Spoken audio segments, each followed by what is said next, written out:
Hi there, and welcome to The Daily Gardener, an almanac of garden history, literature, and small botanical joys. I'm Jennifer Ebling, and today is July 24th. The novelist Henry James once said, "Summer afternoon, summer afternoon." To me, those have always been the two most beautiful words in the English language. Well, to me, summer afternoons are way too hot. And I'm never in the garden afternoon if I can help it. I have these little windows of time, mostly in the morning, where I know I need to be productive, and then I'm playing catch-up, getting Max into the truck to go run some errands. Inevitably, I run into someone. Is there anything more mortifying? I just went 9 rounds in the garden, and the last thing I feel like doing is standing there saying, "Why, yes, we should do lunch next week," while they're trying to decide if I've always had rosacea this bad or if it's something new I'm dealing with. But I'll tell you what I used to do. I'd borrow some pride by pretending I just ran my first marathon. What an accomplishment. But then one day, not too long ago, I got mad at myself. Because why do I need an excuse? Isn't gardening an equally valid reason to put your vanity on the shelf? The garden doesn't mind. Wait a minute, my poor garden. She's never seen me in my Sunday best. Here's today's garden history.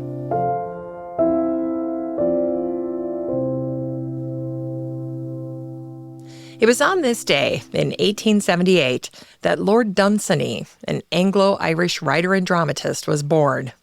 He was eccentric, and he once famously sat through a hot outdoor speech with a large cabbage leaf on his head under his hat to stay cool.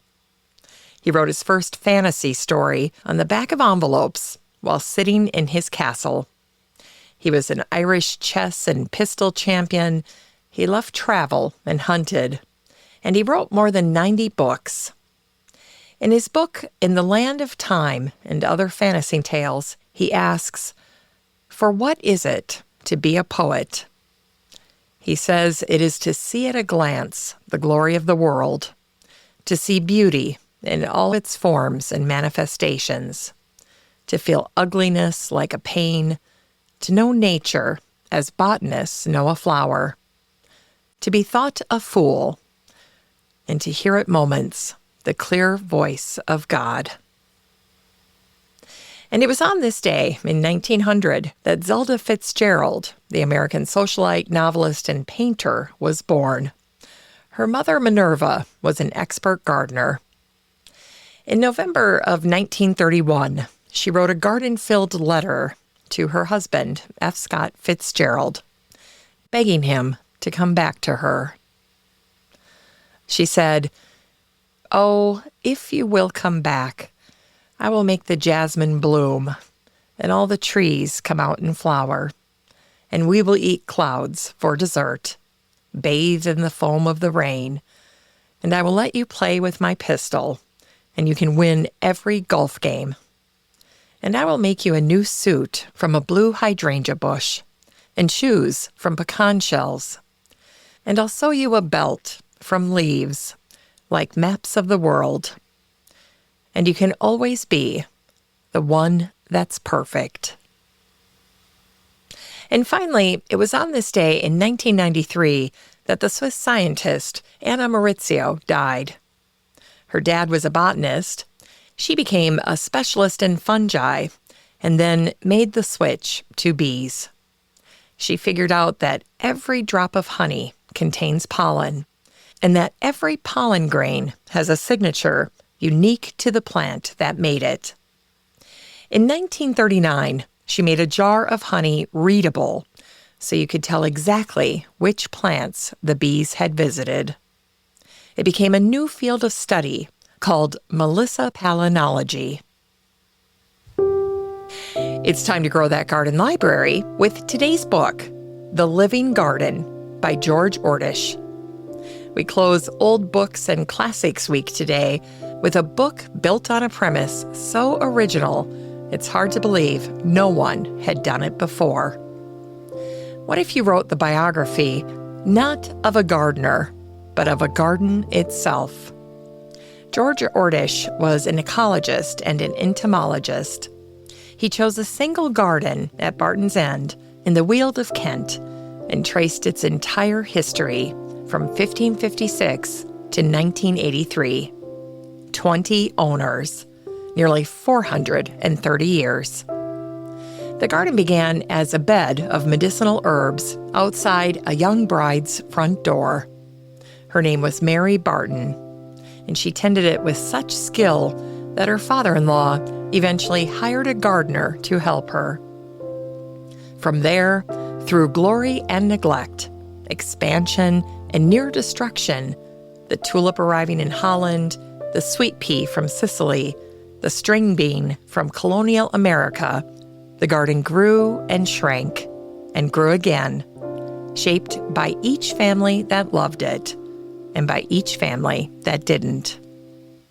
There's the story of Sarah Claridge, the turn-of-the-century caretaker who, whenever a potential buyer came around, persuaded the neighboring farmer to deposit a load of rotten mussel shells on the flower beds. "What is that appalling smell?" a buyer would ask.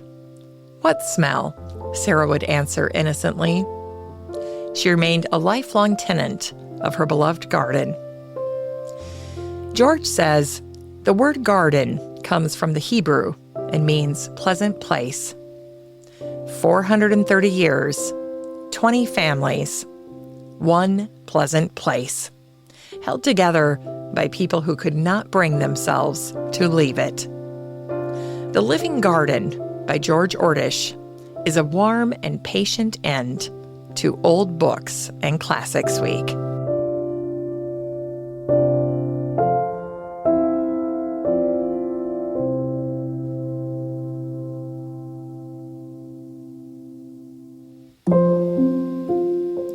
And finally, here's something sweet to ignite the little botanic spark in your heart. It was on this day in 1893 that the Danish landscape architect Carl Theodor Sorensen was born. For years, he designed neat little playgrounds and then watched as kids in Copenhagen walked right past his work to play instead in unexpected places like construction sites, junkyards, or even mud puddles. It puzzled him. Then, in 1931, he proposed a new kind of playground, one with building materials and tools so the children could imagine, create, destroy, and start again. The German occupation of Denmark in World War II gave Carl the chance to build his first junkyard playground at a housing community called Emdrup. Once inside the walls, 50 Danish kids were let loose. They built forts out of old bricks, they swung hammers, and tore down yesterday's hideout, only to build a new one the next day. Carl said of all the landscapes he ever designed, the Emdrup playground was by far the ugliest and by far the best. 3 years later, the English landscape architect Lady Allen of Hurtwood visited Emdrup. And when she went home, she wrote a piece titled, "Why Not Use Our Bomb Sites Like This?" and claimed Britain should let its kids play on the rubble of the Blitz. Soon after, adventure playgrounds popped up all over the world. But what Carl truly understood about kids and play showed up in the gardens he designed later. At Nærum, north of Copenhagen, he laid out 40 oval allotment gardens on a rolling green lawn. The word garden comes from an old German word that means enclosure, and Carl loved to close off his spaces from the rest of the world.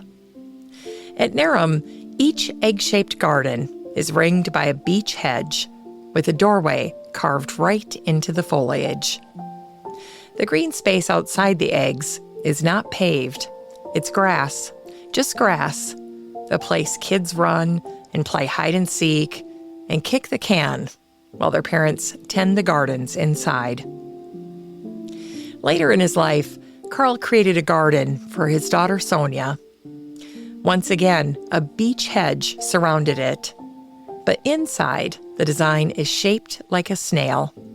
A swirl of circular plantings, secret gardens, an apple tree, and a round sunken patio where a daughter could sit and know her father made a space just for her birthday. By the time Carl Theodor Sorensen died in Copenhagen in 1979, at the age of 86, every adventure playground in the world carried his fingerprints. And every one of them carried the same understanding. Kids need space. They need freedom. And they like it enclosed in a way that feels safe.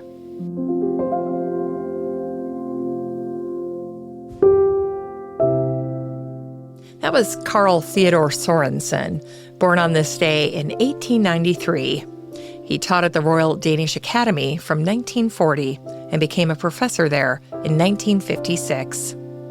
The oval gardens at Nærum were laid out in 1948, and the junk playground is still at Emdrup in Copenhagen, 83 years after those 50 kids first gave it a big thumbs up. Today's book was The Living Garden by George Ordish. Thanks for listening to The Daily Gardener. And remember, for a happy, healthy life, garden every day.